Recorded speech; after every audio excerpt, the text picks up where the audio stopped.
What's happening, guys, and welcome to the Innovators Den. This is formerly known as hashtag with Steve All Business. We got a very special guest here, multiple guests here, pioneer, legendary, Mike pretty Doc. much pretty much created the forefront for us to be where we are today. We got the legendary PMD, Parish Smith, and RJ the Realist. What's up, guys? Yo, good to be here, man. What's good? Hey, Definitely good to be here on board.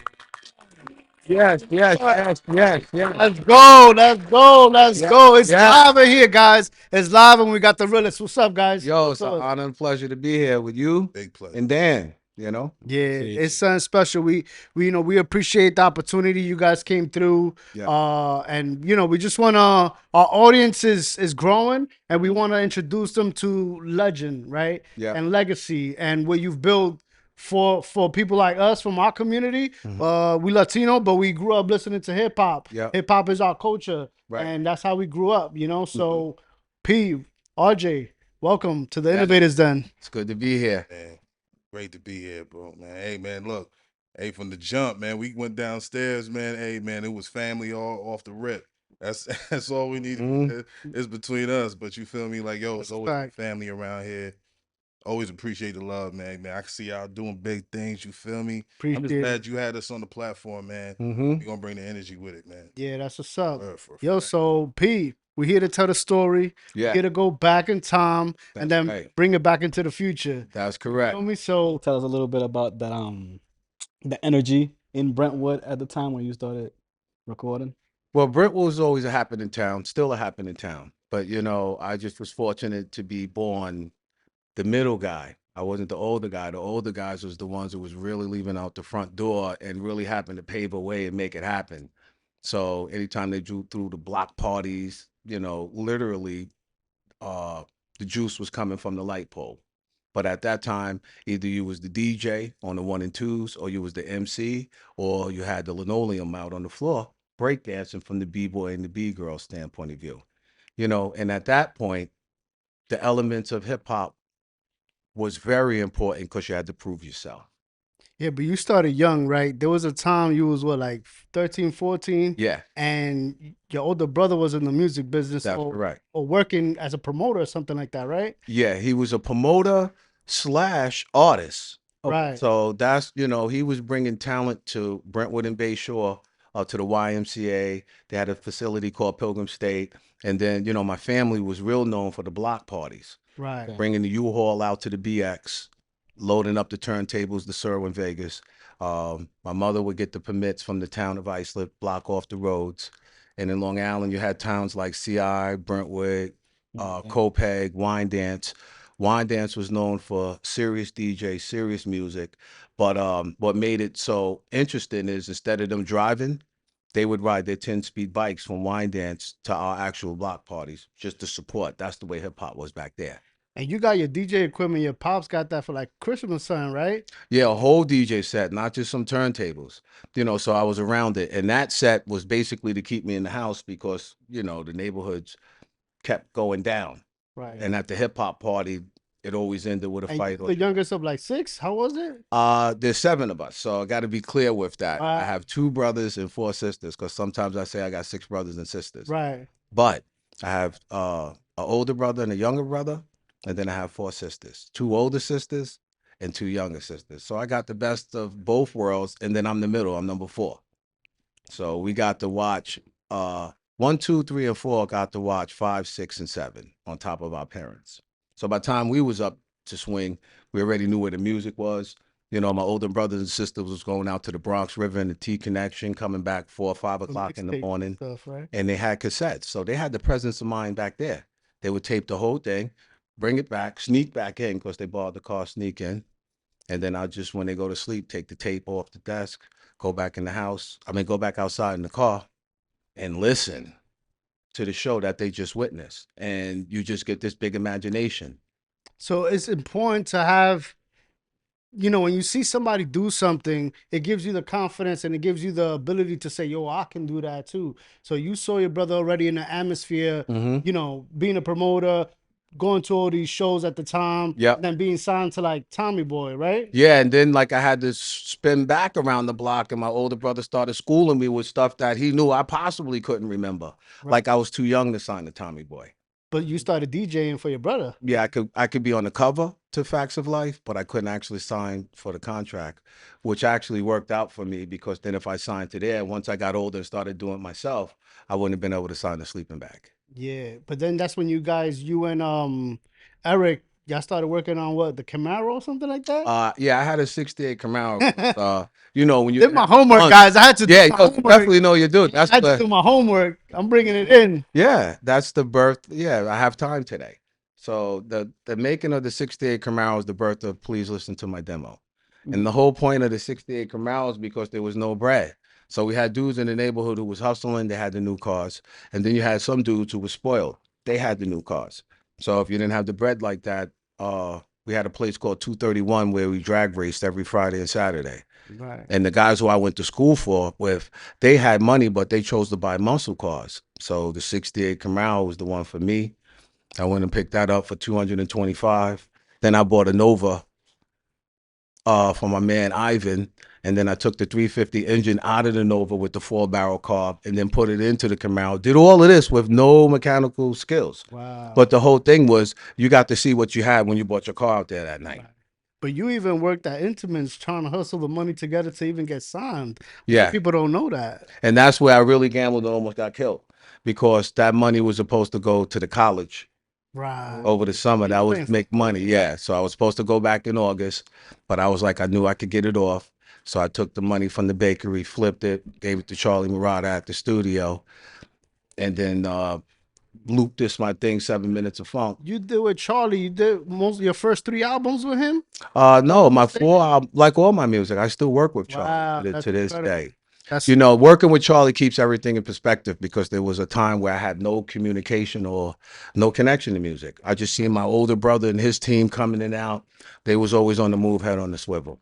And there's a lot more to that story because I was running with a different team and my brother was like really stern to this day. He was the type of brother that like if you ask, can your man come to the session, he asks you, yo, did you do those 5 things I told you to do? nah. And then if you didn't do those 5 things, you was kicked That's out the the group. discipline You coming. was kicked out too. A lot of Now go hang with your man. Nah. That's the way my older brother was. But it taught you discipline. Right. So to avoid all of that, I just asked him for the number of the studio. a lot of people don't really look at Long Island as like a place of hip hop. Right. And there's a lot of people that came out of Long Island. That's Can you correct. speak on that a little bit on like the people that came out of there, how the culture was over there, and Well, one, I was one of the youngest ones to come out of there. So if I got to go way back to the beginning, that would, for me, I would have to go Divine Sounds and Disco Richie, What People Do for Money. So these were artists who lived in Brooklyn but moved to Long Island. Okay. And then some of their relatives went to school with us. So bang. But then as the years began to progress in hip hop and hip hop started getting the light, then you had the Rakims, the Public Enemies started coming. Now Rakim is in Wyandanch. I'm 3 or 4 towns away. So that's when I was like, well, yo, we must be next. Okay. But the problem was, out there in Long Island was always looked at as soft. We was the slow one, like, okay. But that made us work harder. So with that being said, if you had Manhattan, those songs, all the hip hop songs and stuff like that. I'm not gonna go into all of that. Right. But every time it came to Long Island, we had to just work that much harder to prove ourselves. And that's why you got all those classics. Right. So when us having to work harder to prove ourselves, ultimately ended up with that big catalog, ended up with the whole team and making one of the biggest impacts in hip hop just because of people underestimating Long Island. Where did the EPMD logo is? I think it's a very iconic brand. Mhm. And how you guys branded your actual names and then just put it together. Yo, this is crazy, man. No, it didn't work like that.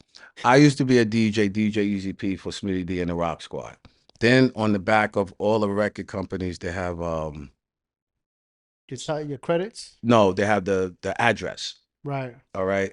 And on the back of the address, Sleeping Bag Records, Latoya Ice, Just Ice was the biggest song. So being a DJ, Latoya, you're playing it. We go in there, um, Bismarcky from Brentwood, who's always there. It was originally EPEEMD because E was the E and I was PMD, the microphone doctor. So you have your own thoughts when you first start. But then as you come into the industry and then you sign to the label, Right. then it's like, okay, you begin to get more structure. Right. And they say, yo, this logo, which would be from Eric Hayes, would come like this. Because Bismarck was like, yo, I think you need a different logo. So that's how we came up with EPMD. And then given the 13 years of football up and leaving school, and my father being from Marcy, the album had to be called Strictly Business because that's what it was. Right. But you guys created a mentality that now everybody's talking about it, which is strictly business or business mentality. You guys put those keywords out for us. Yes. You feel me? From Yeah. day one. Right. Well, I always looked at it this way because we was overly blessed to get to travel the world at a very young age as teenagers. Right. So you start with It's My Thing and your customer and you got a dream. And the beginning of It's My Thing and the stadium is packed. It's a large crowd out there today. Let's hear them play. That's me.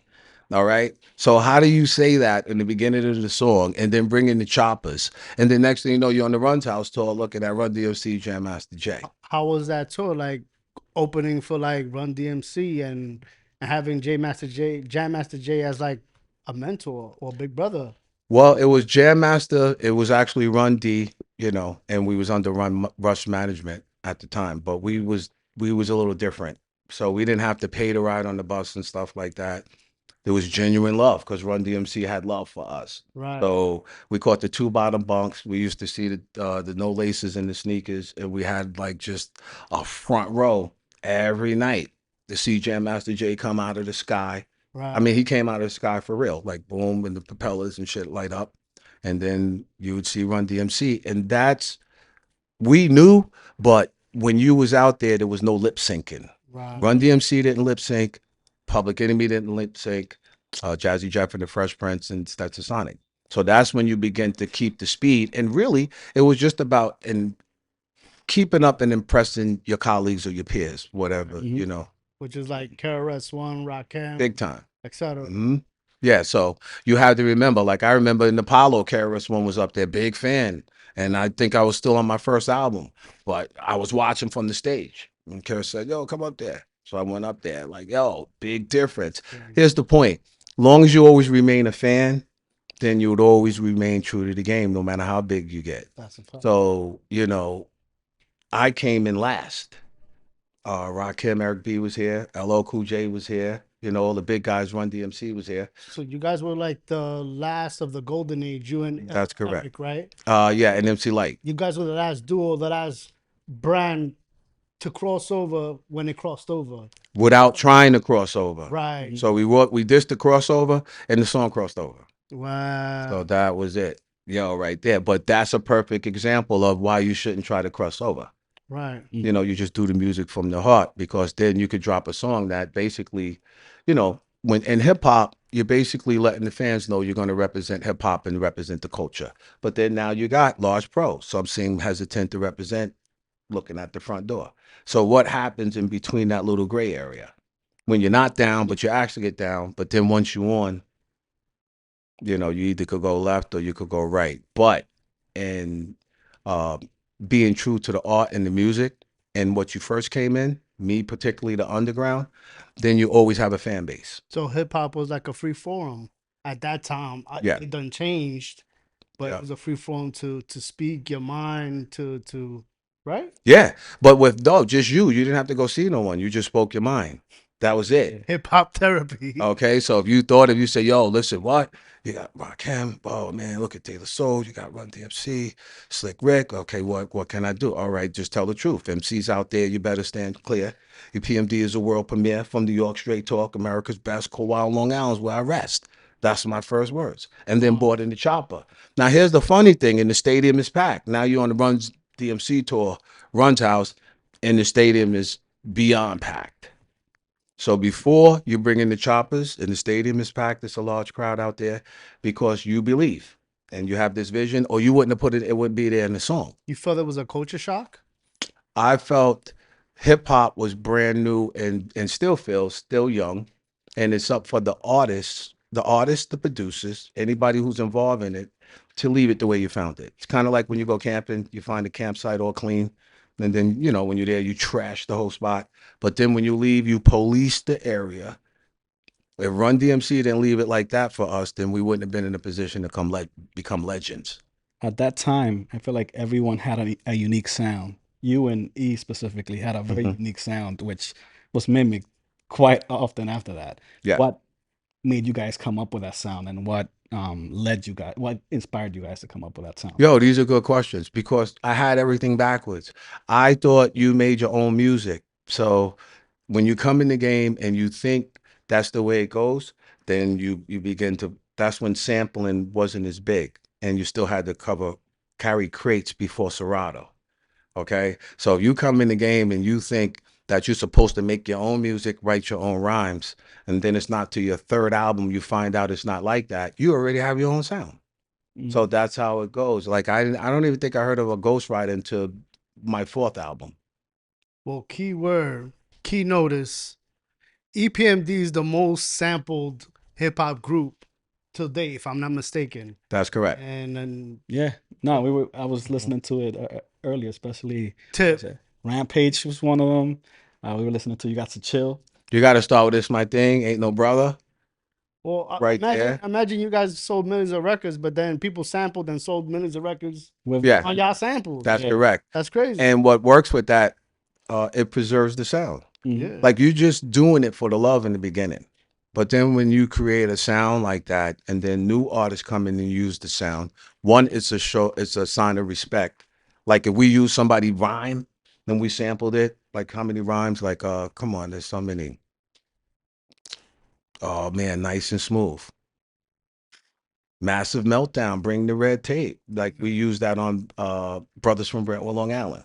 How was it when y'all transitioned into the West Coast and you guys, like, you guys from East Coast, but y'all was using West Coast sound to tap into that market? Yep. So that market, that's like a marketing genius Mm-hmm. concept, because you guys took the funk and they wouldn't know that you guys are coming from the East Coast. Right. Yeah, on the radio. That's That correct. also influenced a lot of the sound. In the Yeah. West, so. But the beauty of that is that I wasn't trying to do no marketing. It's just the older, like my pops and them. This is the stuff that they played when they DJ'd in clubs, the Zap and the More Bounce. So when I got old enough to get the opportunity and sampled it, it automatically resonated. So when you're landing on these planes coming into LAX, it's nothing but love. It's a dope vibe because the promoter want to win. He done promoted for 90 days. It's all over the radio. People getting ready, you in town. And when I tell you the love, basically we stayed a lot more. I would say the shows in California was equivalent to the shows in New York. Wow. The only difference was the 3-hour different time zone, the heat, and the development of the chronic. Now let me stop. Right. Yo, but- Nah, yo, it's very it was different. a big difference. Like, yo, hold up. Yeah. But it's the truth. Yeah. So I would say now, looking back, you guys were the first ones to, well, at one point I believe Eric was like, hey, you run the business, and you felt like you had to take the lead to take you guys as a whole, as an entrepreneur and businessman. Right. So you guys were the first record labels that became artists to ownership, right? To Yeah. independent. So what people see as independent, you guys were doing it back then. Y'all the pioneers of this independent game. That's correct. So how was it you going through that transition and taking that initiative responsibility for your team? Well, yo, that's another great question. Mine's was first of all, I'm left-handed. So mine's was reverse. I was too heavy into the production. Wow. And then the business started getting ahead of me. So in the beginning, it's just EPMD, strictly business and unfinished business. Right. But then now you got the supporting cast coming on. You got Redman and DOS Effect. That's a fact, yeah. And then DOS Effects wind up selling more records than us. And they actually left out, we call it the hangar. They left out February. We didn't leave out till July. So, and by the time they caught us with us in July, Day One Effects was already platinum. But you guys all were on the charts at the same time at one Yeah, point. yeah, that we had the market cornered in the Billboard 1, 2, 3, and 4. That's So put the production to the side, started focusing on the music, and then that's how the whole sampling.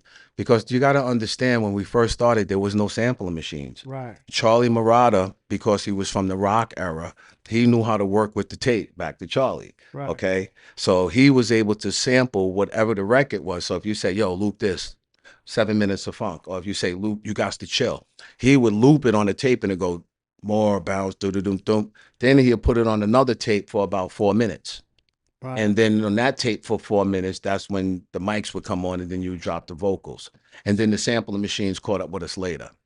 So Hit Squad came through. Yeah, because it was a channel that wasn't being challenged. It's like you drop the single and you go out there and you have fun, and then you drop an album, you go out there and have fun. But then by the second album, you're coming off the Runs tour, you're all hyped up, you're in the studio, and shit ain't clicking. So now you got to get back to the basics, get new records, and New for sound. what you're saying shows up, the big payback. And I got to give a shout out to Lonnie Hintz, because Lonnie Hintz was a old school bass player who played with Hendrix. Okay. Yeah. Crazy. And he has a catalog. He passed away, unfortunately, but he left the records to me. All right. The vinyls like that. Yeah, vinyl? I got to go pick him up. Through my Wow. man who lives on, we've known each other our whole life. So he never wanted no money. He just wanted a little credit on the back of the albums. But if I bought a record back scratched, I had no more access to the. Wow. They didn't care about because they wasn't really into hip hop. Roger Troutman wasn't really into hip hop. They didn't understand, like, yo, why you're doing this style music? Right. We in the studio playing instruments for real, and keys and notes, and y'all just gonna go loop this and then boom. But when you actually meet them and then you have respect, It showed and y'all then pay you told homage. them, That's then he what said, it yeah, is. he said it was okay. It was a new Yeah. form of paying Mhm. homage. Yeah, just we need 100% of that record now. Ah. No problem, because we already on the Runs House tour. Yeah. You already got a #1 Black Billboard album, and technically back there wasn't SoundScan, so you couldn't count it. But every state we went to, we seen like 2 or 3 of our albums, so we know what time it was. But the truth of the matter is, they was the only one to give us the opportunity. Wow. How was that like? You guys started so young, hearing your song in the radio, and like, It was like you was being Yeah. part of the team, because it always goes back for us, like Run DMC and Rockbox for me. And then it goes a little further back to King Tim III. And of course, you have Rappers Delight and, but the pivotal, like when Rakim, Make 'em Clap to This, that's like Wine Dance, that's a whole different vibe. And then, not that one, it's my mother's favorite one too. Fish, which is my favorite dish. Everybody know it's Lent. Everybody had Lent. In their pocket. That song, and it's on the radio. Right. So you're like, how do I get there? And then Rakim was dropping songs every 9 months, which was, to me, Eric B. and Rakim was dropping them every 9 months, which set the pace. But then as it went from a single to an album, that's like kind of like what Mike Jordan said, did I mess the game up? Because in the beginning, it went from singles. And then your single money was your money that just was given to you to do an album. Right. Okay. But then once you did an album, now you're in the community going album for album with your partner.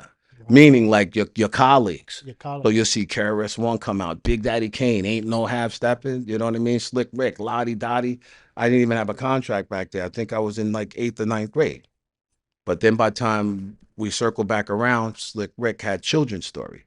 So and then it was moving from independent to major. Yeah. With Day One Effects. They was like, okay, yo, this is something. But then now it looks like from majors back to independent, Yep. which is hands-on. And then now it's back to the beats and the rhymes and the music. And really, the whole mission is to get back to the art form that allows you to become who you are. Right. Okay. And then in doing that, then it's a full circle. So this is why we're sitting here. And it's a beautiful thing, because Hit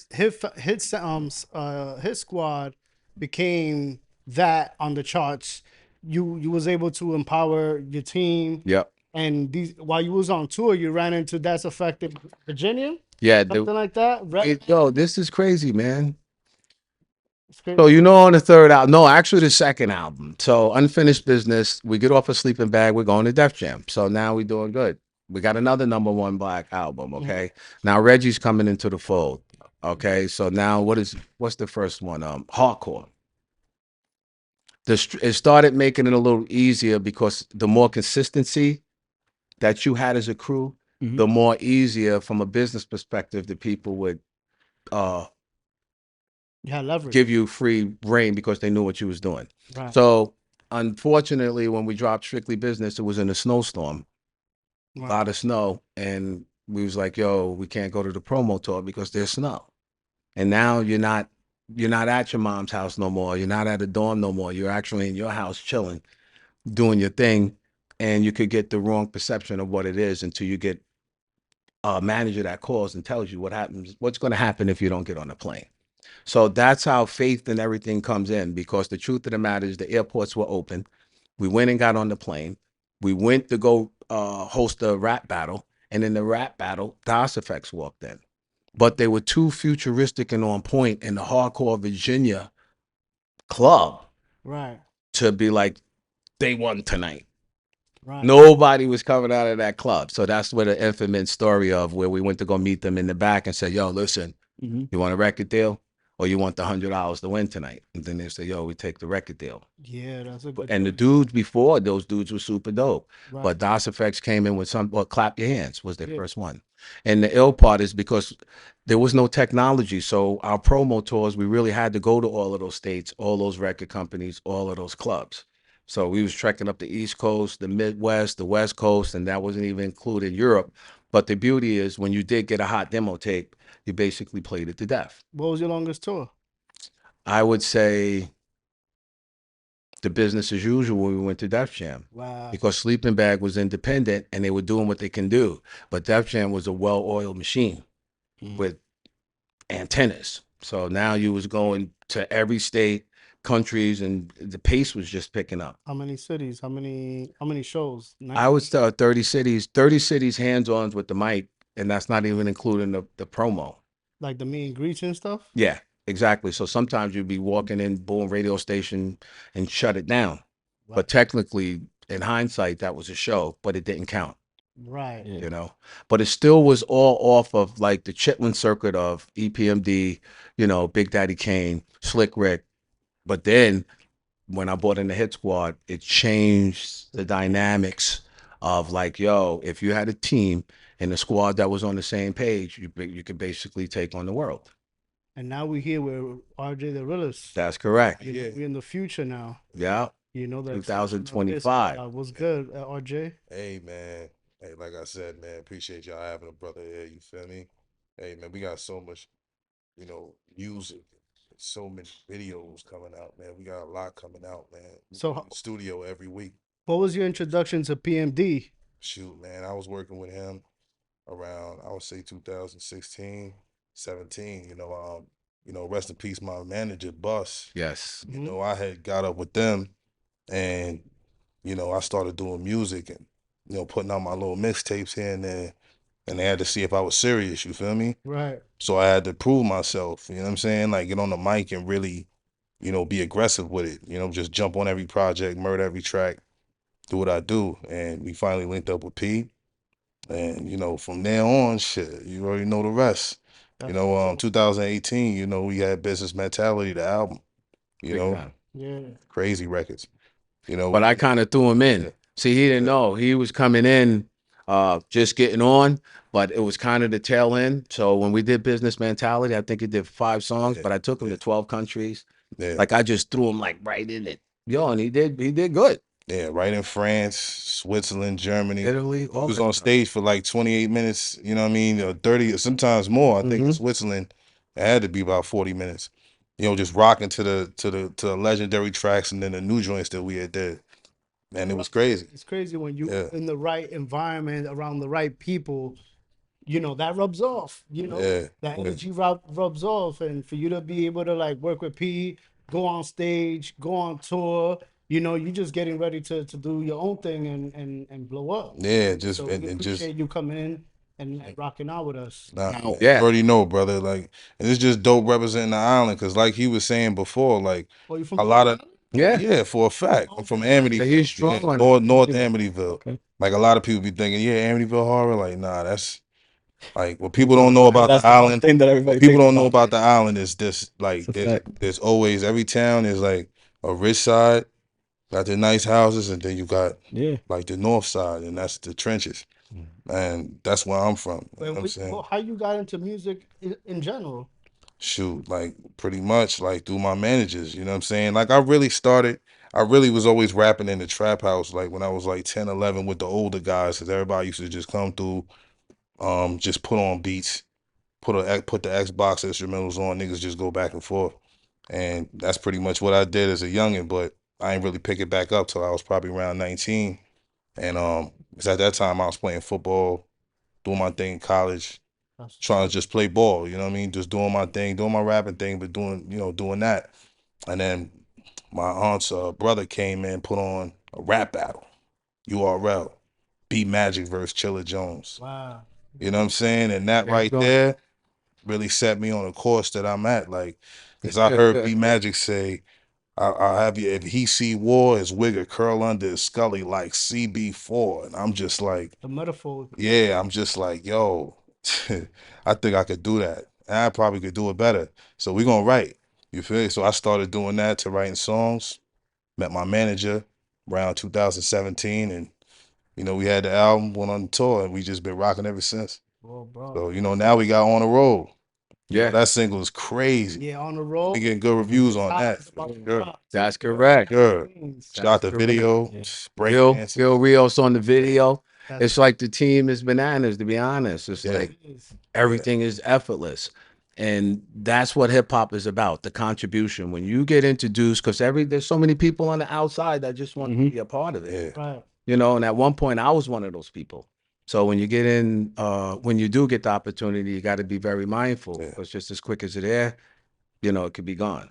Yeah. So Real quick, P, I have a I'm question for known you. like Hit Squad. Like when you bring in an artist, you look at the resume Right. of these are real MCs, real rhymers, real bars. This is what it is over the plate. It's the headbanger. It's Rampage. It's So What You Saying. It's My Thing. The list of what it truly represents. And for the state of hip hop and where hip hop is, it's been a minute since cats just been getting back to MCing, rhyming, and not have to have all that pressure on you to do a radio song, Right. when sometimes when you're just making dope music, a regular hip hop song or underground song eventually turns into a radio song anyway.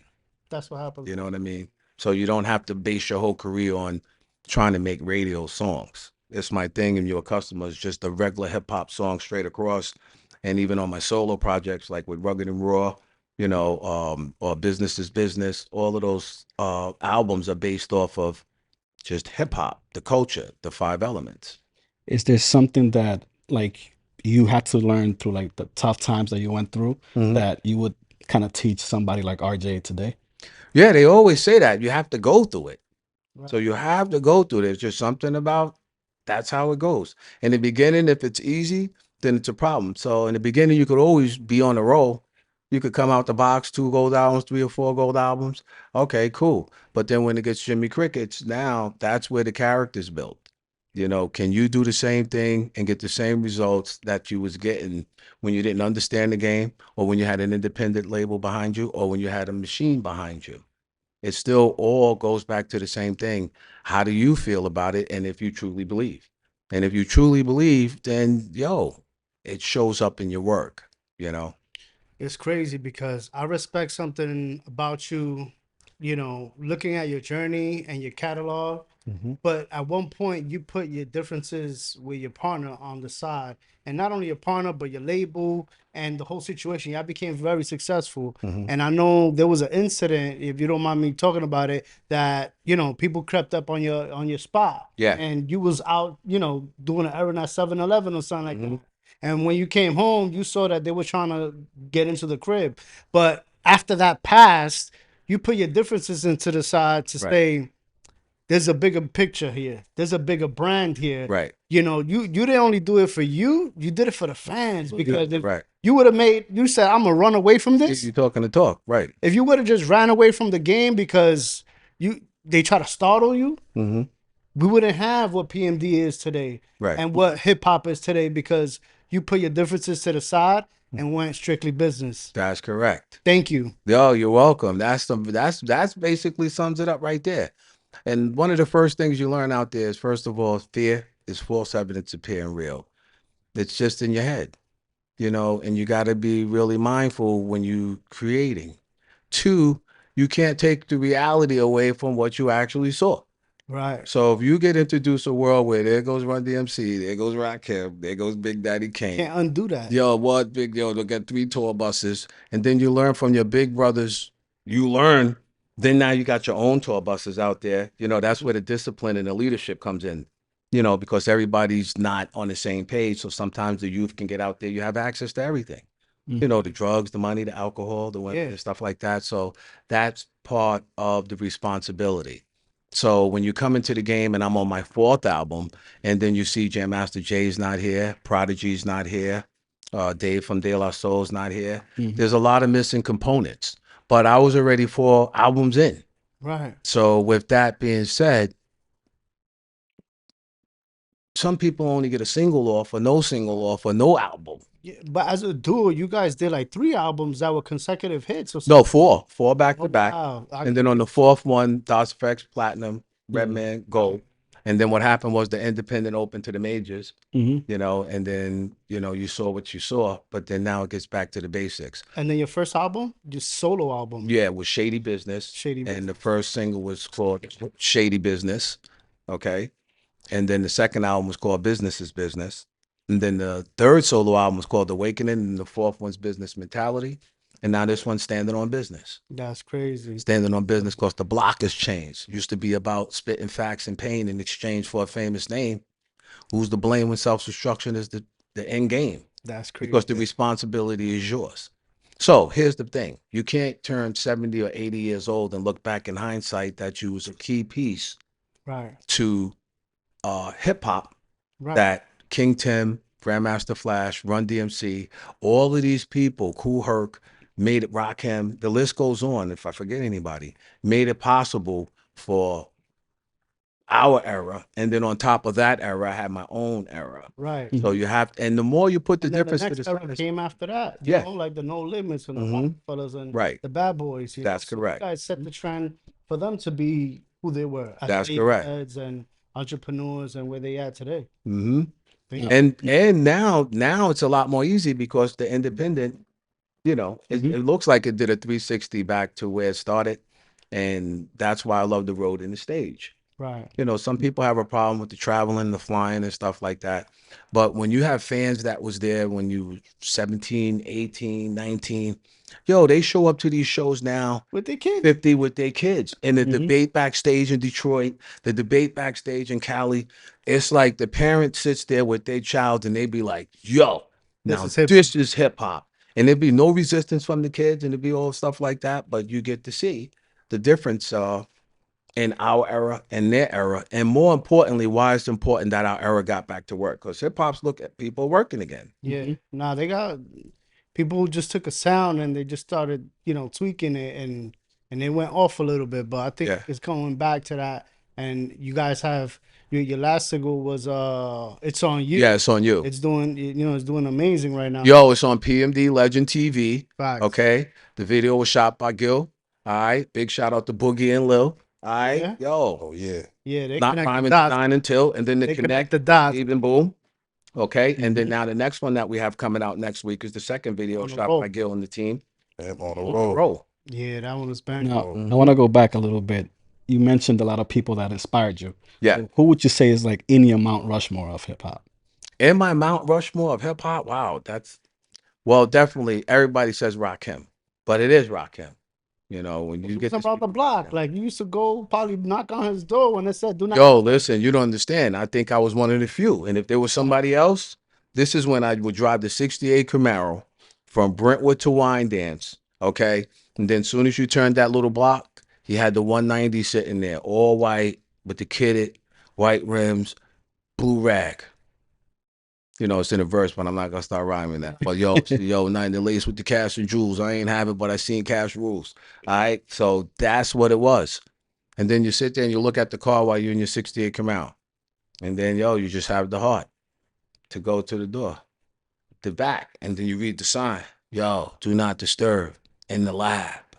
Right. So you'd be like, yo. But it's even crazy One because step as you closer. guys grew, there was a Yo, there was you a know what's up? rivalry at one point, right? Not, it was hip hop rivalry, Mhm. but it was, you still put yourself to the side to say that's like my mentor. Yeah. And, I'm just keeping up with the times and what's happening. And you did that with him. Well, not you specifically, it was more Eric, but you was there. You was part of the team. And it happened with LL as well, too. Mm-hmm. Yeah, big time. You It's super did crazy. your homework.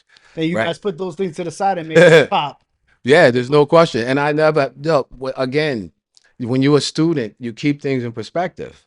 Because the minute you lose perspective, then you're in trouble. Like this was moving already before I even got on this train. Okay. Right. So I seen the key components and I was like, oh, okay. But at any time, if I get bigger than the people that inspire me, there's a difference between more success Right. than ego. Okay. And then when you keep it in perspective, Rakim was the template of Right. make them clap to this and that type of music, and then to stop past wine dance, to knock on the door and then Rakim answer it, open the door, and then you get to say it was like going to Wizard of Oz though, but it wasn't the guy behind the curtains. It was really him. Okay. And then you could just leave there with the inspiration. The minute you lose that, then you lose perspective of who you are. Mm-hmm. And that's the same thing with LL. So coming in, I'm bad and rock the bells, crush you like a jelly bean. No, but for real though, So you're coming in and the next thing you know, you're like, oh wow. You go into different countries and different places, and at the airport, now you're not looking at the TV no more. There goes the Kango for real. Right. You know what I mean? Influenced. All right. But then it gets to the point where you get on the same label and then you put a song together, Rampage. Right. And that's when the Slowdown Baby comes on, and the mesh from leaving from Sleeping Bag to going to Def Jam. But it all goes back to the creativity, what you believe in, keep it in perspective. And even though you may have, it's all according to what success is for you, and that's another thing you got to know in this game. Like, what's enough? What's enough? You know What's what I enough? mean? But it's crazy because you guys throughout the journey, y'all helped. Y'all helped Mhm. people like RJ, people like us. Yeah. People grow into their own as an individual in the hip hop world. Yeah. So even like people might not know, but Craig Mack was on the Hit Squad tour, and then Craig Mack then went and became Craig Mack. Yo, y'all wild, man. Steve, y'all doing some super homework. Yo, definitely. See, now with Craig Mack, first of all, Craig Mack, from Brentwood, Long Island. But I went to Sunderland High School. Craig Mack, Eric went to Ross, two different schools, but in the same district. But Craig Mack was always on those lyricists when he started with Sleeping Bag Records and Zoom Zoom Zoom with Ted as DJ. Mhm. And then, before that Hit Squad tour bus pulled out in '92, one of my people, Craig Mack, was out there doing whatever he was doing music wise, but he was hustling in the streets with the cars. Right. So they was like, yo, he needs to get on this tour bus and be out with you. So he was out. But being out there with us, that's when he really began to develop his skills, because not only was he out there with us, can you imagine coming out of all these radio stations where they know we're in the radio stations and you got about 30 people ready to battle through 30 cities? You had to battle. Yo, what? But you also had to have sidearm just in case shit got thick in the battle. Yep. That's just facts, because it's different when you got it and you're on and you're there promoting and you're selling gold records and your videos out. But other people coming in, they're waiting downstairs. It was night before with no technology. They either want to battle or rob you. Yo, but right, but it was different for us because in the music we spoke how we was moving. Right. You know what I mean? So we was out there in the respect. That's the whole thing. If you're gonna take the job and become it, then don't walk past the person. Everybody's not gonna be dope, but at least take the time to hear a person out, because that is part of it. I think people in hip hop get more annoyed that you don't take the time in like a quick 30 seconds, 60 seconds of acknowledgement, even if you can't help them out. Right. Yeah. Even sign an autograph. But now, going back to the Rushmore question. Yeah. Who are the other ones? I would say Rakim, See, this is a tough question because then if you don't put somebody up on the Rushmore now, yo, Sonny, That's put why me I up asked there. the Still question. you're not on Rushmore. So, dang, that's kind of, I don't know, man. All I know is that there's gonna be some people who's not on my Mount Rushmore. So, yo, that's it. It's me and Rakim up there. But nah, I got to put Rakim up there. I got to put Big Daddy Kane up there. It gets tough. Well, these other I'm gonna put RJ up there. They be like, yo, he's not from the golden era. Yeah, you gotta be having fun though. yeah, nah, that's what's up. Yeah, but yeah, I gotta get back to that. I'm still doing a little development over there. How about you, RJ? Shoot, man, I say we gonna put P up there, man. We gonna put P up there. Yeah. We got Jada Kiss. Bars. I say Styles P. Mm-hmm. Eminem. Mm-hmm. And I'm gonna go ahead and I'm just hip hop. We're gonna put X up there. DMX. Yeah, see, Yeah. the problem is there's not enough. 5 is not enough. Well, you Yeah. have like Yeah, that's what I'm saying. There's a lot. decades There's a of lot. artists that you've seen develop. And Yeah. I know it's Yeah. not for you. Yeah, definitely. Because once he said Jadakiss, it's like, oh wow, Yeah. these Yeah. generations where Different even though they're a different generation, they still fall under the same umbrella because those guys did authentic hip hop. Right. That's what it's. There's nothing wrong with trying something new, but just keep the authentic music that was there for you. Because you was really impressing your peers. They're the ones who said you make it or break it on BLS, Mr. Magic. Nobody else. They play it. So y'all call up. So what y'all think of this? Yeah. Is it a smash or trash? And that's it. My mother and sister always remind me because they told me, oh, and they played a trick with me. Yo, you was on Make It or Break It. And then they was like, yo, they broke your shit. Yo, But they were just playing, and then we actually made it. so going from like back, well, now this Instagram, but you was like on Yo Raps MTV. That was like the Instagram back then. Yeah. Yo MTV Raps. What was the other? Box. The box. Box, So how was that experience going into the media? Teen Summit. Like, the shows is one thing, but now you on TV. Yeah. Oh wow. There's the Tonight Show with Jay Leno. Yeah. How was that? How that You got some was a chill culture video. shock? Yeah. Yo, but no, we was growing. It was growing. It was too early. So again, that's like putting a Hyundai against a Guinea. At Yeah. the lights turn green on, and boom, there's oil everywhere. But the Guinea, he's still in their traction. He ain't let go the clutch yet. Right. Alrighty. So that was the difference. It was like, wow, this is a phenom, like out of nowhere. So then people were more open for you to do the Tonight Show. So in the beginning, we was just limited to the Source magazine, stuff like that. Right. Every month you had to wait 30 days and stuff like that. Or just wait to once a week we was able to hear raps on the radio. That's correct. But only for like an hour. Correct. Back That's then, why everybody had to hour, record it on the cassette. That was it an hour or 3? I think I don't remember. I was too 9 to 12. young, I believe. Right. 9 to 12. It was not right. You guys are crazy. It was 9 to 12. And the reason why I know that, Steve, is because if your stuff didn't come on at like 11:58, you had to wait a whole another week for it to come on Friday and Saturday. we in a different time now. It's so accessible. Yeah. On a phone, everything is digital. And how you feel now, the transitioning from back in the days record vinyl, so now everything is digital. Yo, it's dope because even though it is digital, it's still vinyl. Like all the music from the 70s and the 80s and Shazam. Yo, pull out Shazam, play a record right there out of nowhere. You go, yo, boom. But what's incredible is that you guys reach these pinnacles Yes. at a time that people actually had to go and purchase their albums, right? That's correct. So what do you think is the difference now? Like people can literally just I think the difference is, well, one, you don't have to go in the car and go to the mall and go get it out there. That's a different fan, though. Yeah. But I think the responsibility is even greater for the artists. Because if you start moving the speed at the technology, then it's definitely going to affect your music. Right. Okay. And what it looks like is still all of that music from the Temptations, you name it, Zap, even from our era. It looks like all of this music is coming back. Vinyl's back. Right. There's some people where you can get the cassette now. So it's up for stuff like this and the artist to make new music. And then this is when you go from your little 3 hours to, hey, Jay Leno say, yo, we want you on the Tonight Show. And I'm up there with a hoodie on and Tim's and a bubble goose. with Alvin from Wine Dance and DOS Effects with the dreads and Eric. And again, we didn't have to change none of our image. We just came as we were, and it got bigger from there. That's crazy.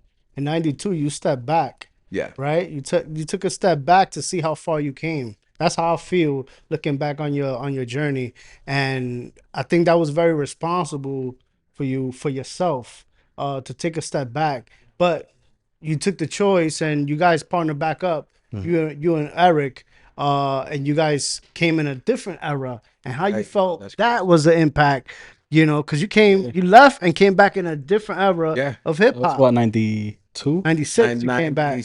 I came back 96 with Prodigy, with Rugged and Raw, and it's the P. And then in 97, we came back, EPMD back in business. Let's And go. that's when we caught the new era with It's the Joint and, new That songs. Rampage came, Mhm. all that. Right.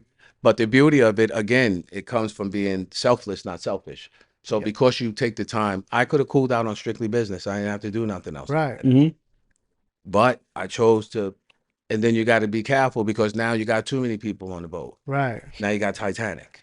Can you speak a little bit about the business, like as far as like financially, like what it takes to be somewhat secure now because it is so digital, it's so Yeah. accessible. It's It's a so lot of inflated. yeah, it's very difficult to make it now as an artist. Yeah, but it's also if you keep it high school, that's my motto.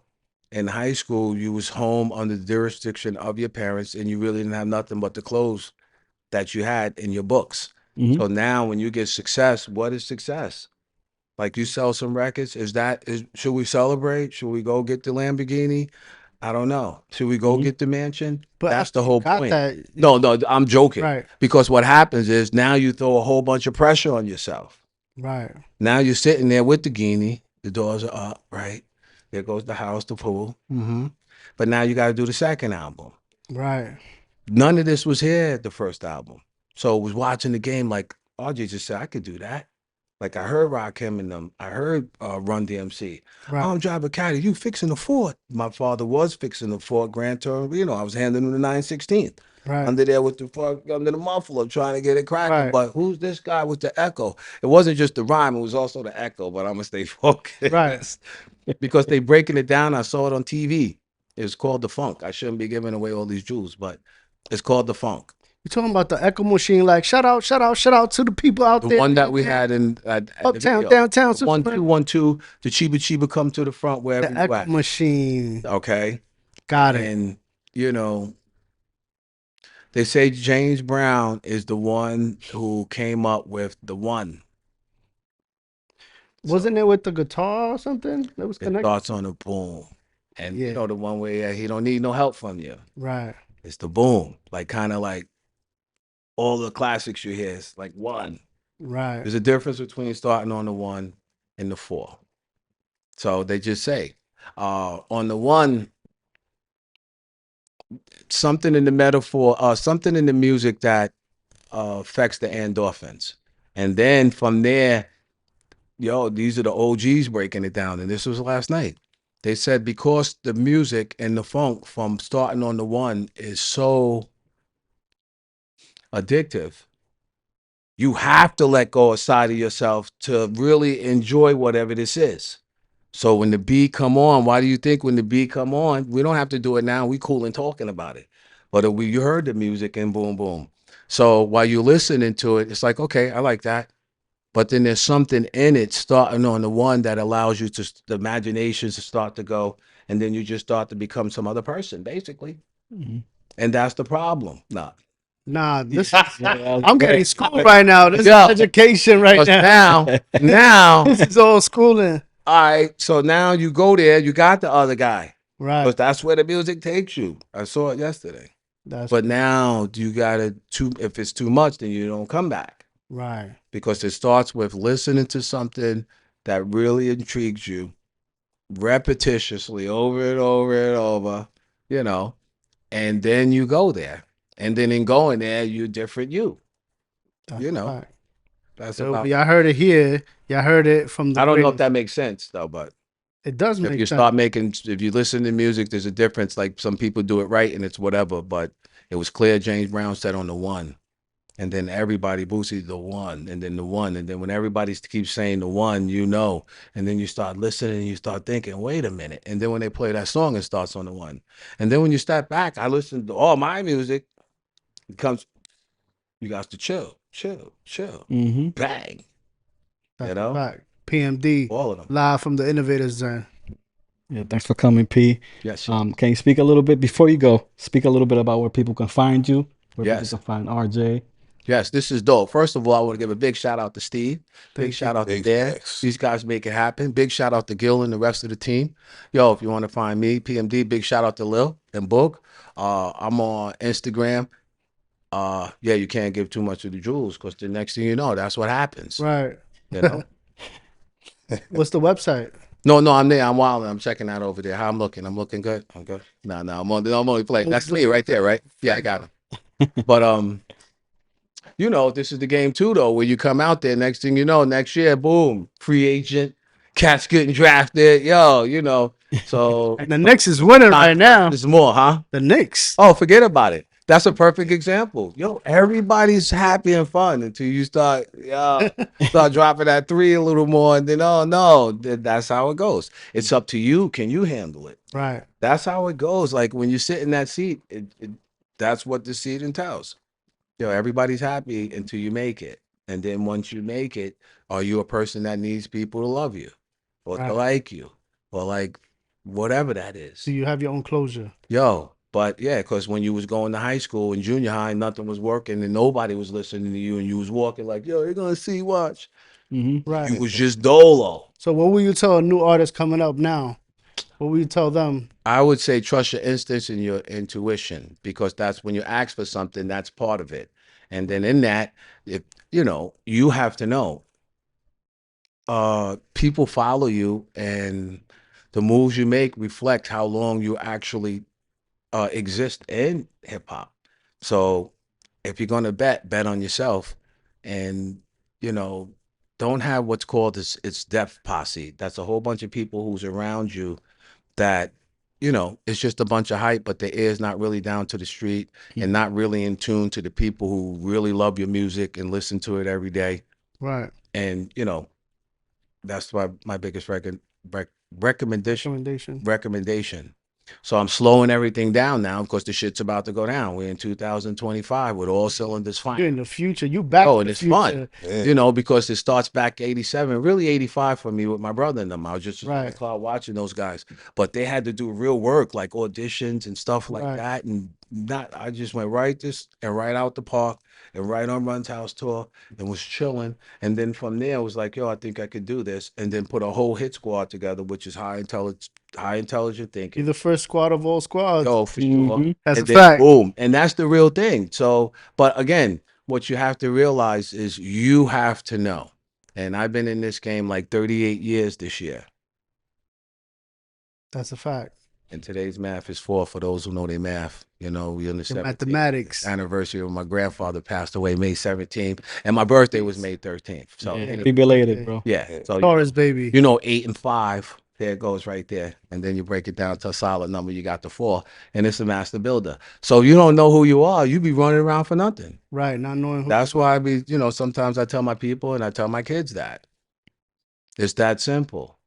Like you could be running and thinking a whole bunch of people running with you, but it's just really in essence, it's just you. So you should pace yourself Right. or suffer a major blowout at a high speed.